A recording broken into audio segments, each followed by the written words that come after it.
bunge na madiwani ni kanuni ambazo zimetengenezwa na kuchapishwa mwaka huu na Tume Huru ya Uchaguzi, ambayo inatakiwa kulingana na kifungu cha 162 moja na mbili cha sheria ya uchaguzi wa rais, wa bunge na madiwani namba 1 ya mwaka 2024 inatamka kwamba tume huru baada ya kushauriana na vyama vya siasa itachapisha kanuni za maadili, na ndio hizo kanuni zinatoka.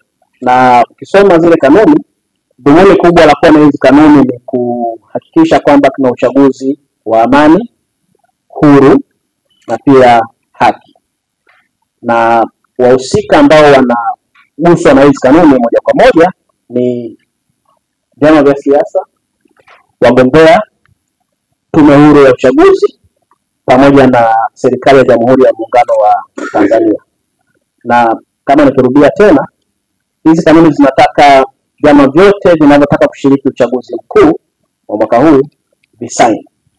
Na kanuni zinasema chama kisicho sign kitazuiwa kushiriki uchaguzi.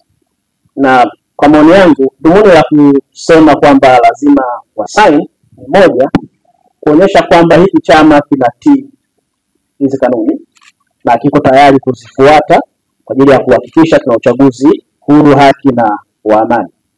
Lakini namba 2, ukisoma kanuni kuna haki ya kulalamika. Kama chama au tume yenyewe, hata serikali pia wanaona kwamba kuna kanuni ya maadili ya mdau yoyote hajatimiza, wana haki ya kulalamika kwa kamati ambazo zimetengenezwa kwenye hizi kanuni. Kuna kamati ya kata, kamati ya jimbo, kamati ya taifa na kamati ya rufaa. Sasa kwamba usipo sign maana yake haushiriki uchaguzi na hautakuwa na haki pia ya kulalamika pale ambapo unaona maadili ya uchaguzi kama ilivyo kwenye kanuni na sheria nyingine hayajafuatwa. Lakini pia 3, ukisoma kanuni kwa ujumla wake ni kama zinataka kuwezesha uchaguzi huu uwe bora pengine kuliko uchaguzi zilizopita. Na pia kanuni hizi zimefuta maadili ya uchaguzi wa mwaka 2020. Ni kama nilivyosema, kanuni hizi zitatumika sio tu kwenye uchaguzi huu, lakini pia na chaguzi ndogo ambazo zitafuata. Na ukisoma hizi kanuni ziko kanuni 7, ni sehemu 7, na kulinganisha na kanuni nyingi, si kanuni ndefu sana. Ni kanuni ambazo unaweza kusoma hata kwa saa moja zote ukazimaliza, na uzuri ni kwamba zimechapishwa kwa lugha ya Kiswahili na Kiswahili chepesi ambacho unaweza ukasoma. Lakini kwa kifupi sana, kanuni zimetoa moja, wajibu wa wadau wa uchaguzi, ambapo ukisoma kanuni ya 2 inazungumzia wajibu wa vyama vya siasa na wagombea. Na katika wajibu, kanuni zinasema chama cha siasa kina wajibu gani, lakini pia kanuni zimetoa makatazo, mambo gani hayaruhusiwi. Kwa mfano, kusoma ile kanuni ya 2.1, vyama vya siasa vinapaswa kuheshimu katiba, sheria za uchaguzi na sheria mbalimbali za nchi, lakini pia kuelimisha, kuhamasisha na kusisitiza wanachama na wafuasi wa hivyo vyama kufuata na kuheshimu sheria za nchi pamoja na za uchaguzi, lakini pia kuzingatia ratiba ya kampeni ambayo imeratibiwa na tume. Kwa tunafahamu kwamba Tume Huru ya Uchaguzi ndio ina mamlaka ya kuratibu ratiba ya kampeni. Na ukisoma kanuni zimeainisha muda wa kampeni ni kuanzia saa 2 asubuhi hadi saa 12 jioni.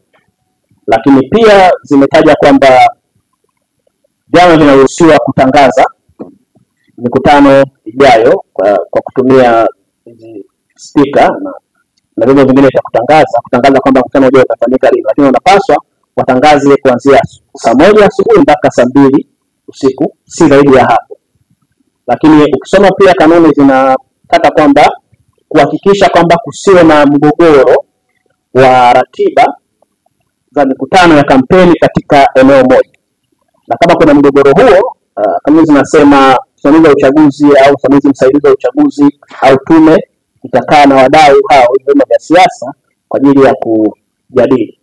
Na pia vyama vinapaswa kuhakikisha kwamba misafara ya kampeni kati ya chama kimoja na kingine haikutani. Sasa nadhani hiyo ni muhimu kwa ajili ya kuhakikisha kwamba hakutakuwa na mazingira yote ambayo yanaweza yakapelekea ukosefu wa amani. Lakini pia vyama vinapaswa kuhakikisha uchaguzi unakuwa wa huru, amani na haki, na kwa hivyo viepuke ubaguzi wa aina yoyote, viepuke pia kutoa taarifa ambazo za uchaguzi ambazo sio sahihi. Lakini pia chama kama kinafanya maandamano, kinaruhusiwa kufanya maandamano wakati wa kampeni, lakini kifuate sheria zinazohusu maandamano. Na pia kama kuna tukio ambalo linaweza kusababisha vurugu, chama kinapaswa kitoe taarifa mapema. Na kingine ni kwamba chama kinapaswa kieleweshe mawakala wake kwamba wanapaswa kuwepo kwenye vituo vya kupiga kura kwa muda wote toka kura zinapigwa mpaka pia kura zinakuja kujumlishwa. Na ukisoma kanuni zinasema kwamba mawakala pia wataruhusiwa kusindikiza masanduku ya kura kwenda kwenye kituo cha kufanya majumuisho ya kura hizo. Na pia vyama vinapaswa kujenga mazingira ambayo yatawezesha makundi maalum, wanawake na walemavu kushiriki uchaguzi bila ubaguzi. Kwa hiyo kulingana na kanuni hizi za maadili ya uchaguzi, hayo ndio majukumu na makatazo kwa vyama vya siasa. Sasa